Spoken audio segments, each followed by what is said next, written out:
तो रिसेंटली मैंने विजिट किया था Realme सर्विस सेंटर में,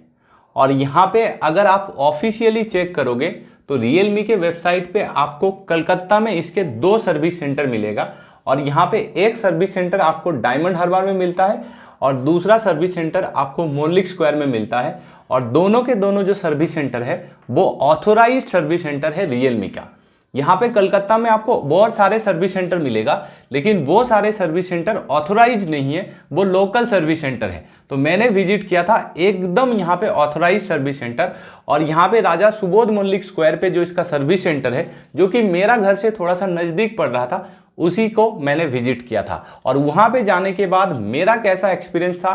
क्या काम मैंने किया और कितना टाइम लिया, कितना कॉस्ट लगा, सारा कुछ डिटेल्स में बात करेंगे। साथ ही साथ पिछले दिनों में मैं सैमसंग सर्विस सेंटर भी विजिट किया था, तो मी सर्विस सेंटर का भी विजिट किया था। तो इन शॉर्ट ये वीडियो में सर्विस सेंटर का एक डिटेल्स में हम लोग बात करने वाले हैं कि आखिर मुझे ये 3 सर्विस सेंटर में कौन सा सर्विस सेंटर में सबसे अच्छा सर्विस मिला है।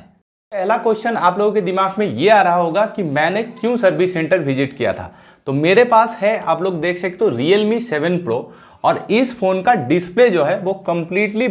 टूट गया था। तो उसी के कारण मुझे डिस्प्ले चेंज करने के लिए, यहाँ पे आप लोग देख सकते हो, मैं ऑलरेडी डिस्प्ले यहाँ पे चेंज करा चुका हूँ, और यहाँ पे डिस्प्ले चेंज करने के लिए ही मुझे सर्विस सेंटर विजिट करना पड़ा था। तो सबसे पहले बात कर लेते हैं सर्विस सेंटर का लोकेशन। और यहाँ पे अगर आप ये राजा सुबोध मल्लिक स्क्वायर वाला सर्विस सेंटर विजिट करोगे, तो अगर आप सर्विस सेंटर के बगल में भी खड़े हो जाओगे तब भी आपको किसी भी एंगल से नहीं पता चलेगा कि सर्विस सेंटर कहाँ पे है, क्योंकि सर्विस सेंटर जो है वो आपको गूगल मैप पे दिखेगा, लेकिन एक्चुअल प्रैक्टिकल लाइफ में वो सर्विस सेंटर आपको दिखेगा ही नहीं, क्योंकि सर्विस सेंटर जो है वो 2nd फ्लोर में है और बाहर से कोई यहाँ पे बैनर नहीं लगाया हुआ है। तो इसलिए सर्विस सेंटर आपको जाने के लिए सबसे पहले लोकल गाइडेंस लेना पड़ेगा, किसी को आपको पूछना पड़ेगा, और हो सके अगर उनको पता होगा तभी आपको अल्टीमेटली पता चलेगा कि सर्विस सेंटर कहाँ है। तो यहाँ पे मैंने भी बहुत 4-5 लोगों को पूछा, और अल्टीमेटली मुझे एक जन ने बताया कि 2nd फ्लोर पे उसका सर्विस सेंटर है,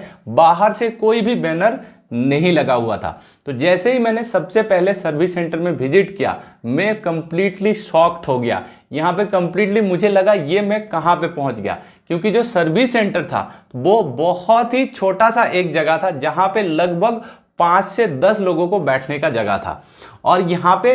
उस सर्विस सेंटर की अगर हम लोग बात करें, तो जैसे आप लोगों को छोटे छोटे चाय की दुकान दिखती है, उस तरह का छोटा एक चाय की दुकान टाइप का सर्विस सेंटर था। तो एकदम छोटा सा सर्विस सेंटर था, और ये मुझे उम्मीद नहीं था, क्योंकि कलकत्ता जैसे जगह पे अगर सर्विस सेंटर इतना गंदा होगा या तो उसका इंटीरियर इतना खराब होगा, तो आप सोच सकते हो टाउनशिप एरिया में या तो विलेज एरिया में इसका सर्विस सेंटर कितना खराब हो सकता है। तो सबसे पहले यहाँ पे मैं Realme को कहना ये चाहूँगा कि सर्विस सेंटर का जो आपका इंटीरियर डेकोरम है या तो जो टोटल एरिया है वो बहुत ही ज़्यादा गंदा है। उतने में आप एक किसी भी छोटे मोटे मोबाइल का दुकान पहुंच सकते हो, जहां पे स्क्रीन गार्ड बेचता है उससे बड़ा दुकान मिलेगा, स्क्रीन गार्ड का दुकान। नेक्स्ट पॉइंट यहाँ पे ये है कि सर्विस सेंटर में कोविड प्रोटोकॉल को फॉलो कर रहा था या नहीं कर रहा था। तो यहाँ पे बहुत सारे लोग होने के कारण उतना ज़्यादा यहाँ पे तो आपको प्रोटोकॉल नहीं फॉलो हो रहा था, लेकिन समहाउ वहाँ पे कोई सिक्योरिटी नहीं था। तो वहाँ का जो ब्रांच मैनेजर था, या तो आप कह सकते हो जो एम्प्लॉय था, वो सबको बाहर निकलने के लिए कह रहा था, क्योंकि अंदर बहुत ज़्यादा भीड़ हो जा रहा था। और डेली बेसिस पे वो लोगों ने कहा कि हम लोग 40 लोगों का सर्विस यहाँ पे प्रोवाइड करते हैं। नेक्स्ट बात करेंगे यहाँ पे वहाँ के जितने भी सारे एम्प्लॉय थे वो काफ़ी अच्छा था, काफ़ी फ्रेंडली था। तो एम्प्लॉय जितने भी लोग था उनको मैं स्पेशली थैंक्स कहना चाहता हूँ, क्योंकि उन लोगों ने काफ़ी अच्छा सपोर्ट दिखाया, काफ़ी अच्छा बातचीत किया, काफ़ी अच्छा कम्युनिकेशन किया। लेकिन उसका इंटीरियर डिजाइन या तो बाहर से कोई पोस्टर ना होने के कारण मैं यहाँ पे Realme को 0 स्टार देना चाहूँगा, क्योंकि लोकेशन ही आपको पता नहीं चलेगा कि कहाँ पे है, तो आप मोबाइल ठीक कराने कैसे पहुँचोगे। यहाँ पे लगभग 11 बजे मैं सर्विस सेंटर पे पहुंचा और मेरा टूटा हुआ मोबाइल लेके मैं पहुंचा, और यहाँ पे जैसे ही मैंने फ़ोन सबमिट कराने गया मुझे एक टोकन दे दिया गया, और टोकन में मेरा लगभग यहाँ पे नंबर था 22 नंबर। तो 10:30 बजे मैं पहुंचा था, और अल्टीमेटली 12:30 बजे मेरा यहाँ पे प्रॉब्लम को एड्रेस किया गया, और तब जाके पूछा गया कि एक्चुअल प्रॉब्लम क्या है। तो यहाँ पे मेरा प्रॉब्लम जो था वो कंप्लीटली आप लोग देख सकते हो फिजिकल डैमेज था मेरा।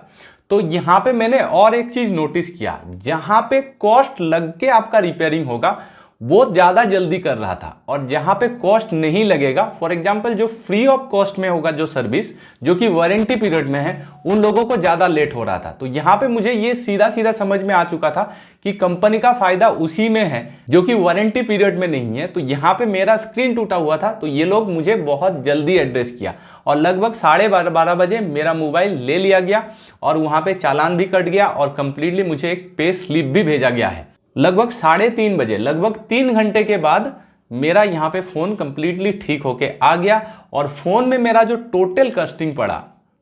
ये डिस्प्ले को चेंज कराने, क्योंकि इसमें आप लोगों को मिलता है इन डिस्प्ले फिंगरप्रिंट सेंसर, और इन डिस्प्ले फिंगरप्रिंट सेंसर जिसमें होता है उसमें आपको थोड़ा ज़्यादा कॉस्ट पड़ता है, और यहाँ पे मुझे 5300 कॉस्ट पड़ गया इसका डिस्प्ले को चेंज कराने में। तो खाली यहाँ पे डिस्प्ले ही चेंज नहीं हुआ, उसके नीचे जो पीडीए है वो भी कंप्लीटली चेंज हो गया है, और अभी यहाँ पे मेरा फिंगरप्रिंट भी बहुत सही से काम कर रहा है और डिस्प्ले भी पहले जैसा ही हो गया है। तो मुझे उसमें कोई शिकायत नहीं है, और फिटिंग या तो अगर हम लोग सर्विस की बात करें तो सर्विस सही था। और टोटल कॉस्ट जिन लोगों के पास Realme 7 Pro है वो लोग एक बार ध्यान रख ले, अगर आपका डिस्प्ले टूट गया तो आपको लगभग 5300 कॉस्ट पे करना पड़ेगा डिस्प्ले चेंज कराने के लिए। यहाँ पे Realme सर्विस सेंटर में मेरा जो एक्सपीरियंस था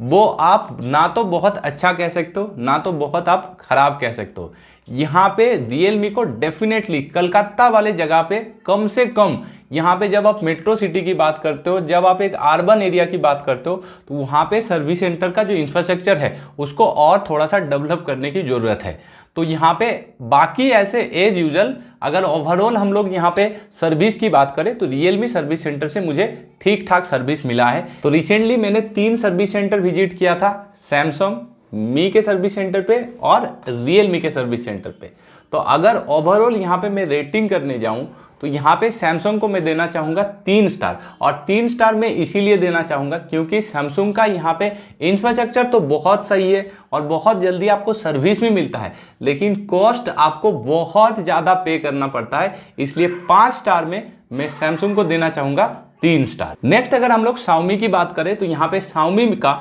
इंफ्रास्ट्रक्चर मिड क्लास का था, ना तो बहुत खराब ना तो बहुत अच्छा, और सर्विस भी बहुत जल्दी मिल रहा था, इसलिए मैं Xiaomi को देना चाहूंगा 2.5 स्टार आउट ऑफ यहाँ पे 5 स्टार। और थर्ड में यहाँ पे मैंने लास्ट विजिट किया यहाँ पे Realme सर्विस सेंटर, और यहाँ पे Realme सर्विस सेंटर में रिप्रेजेंटेटिव जितने लोग काम करते हैं वो लोग बहुत अच्छे से सारे कुछ आपको मैनेज करके देता है, लेकिन इंफ्रास्ट्रक्चर वाइज क्योंकि आपको वहाँ पे बैठने का जगह नहीं मिलेगा, अगर आप सर्विस कराने जाओगे तो आपको दर दर भटकना पड़ेगा जब तक कि आपका सर्विस कंप्लीट नहीं हो जाता है, तो अगर आप बाहर रेस्ट भी नहीं कर पाओगे, इसलिए केवल मैं यहाँ पे Realme सर्विस सेंटर को देना चाहूंगा 5 में से केवल 2 स्टार। आगे अपकमिंग आप और कौन सा सर्विस सेंटर का